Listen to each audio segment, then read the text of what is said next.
তো আপনারা এতদিন মেসেঞ্জার ইউজ করছেন, একরকম মেসেঞ্জার চালে বিরক্ত হয়ে গেছেন। চলে আজকে আপনাদের সঙ্গে দুটো ট্রিক শেয়ার করব। চলে আজকে আমরা যাই। প্রথমে যাবেন মেসেঞ্জারে যাওয়ার পর যে কোনো একজনকে সিলেক্ট করবেন। এইখানে একজনকে সিলেক্ট করলাম, ওর নামের ওপরে হাত দিলাম, হাত দিয়ে নিচে একটু তুলবেন, নিচে তুলবেন, দেখেন চোখের মতন একটা আইকন দেখছেন, এটাকে অফ করে দেবেন।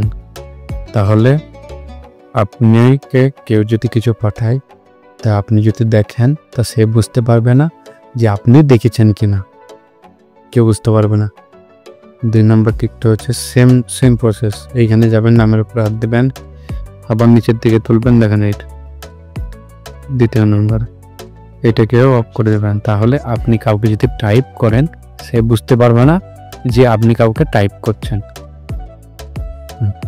তো এই সমস্ত ভিডিওগুলা দেখার জন্য লাইক করেন, কমেন্ট করেন, শেয়ার করেন এবং আমার পাশে থাকুন।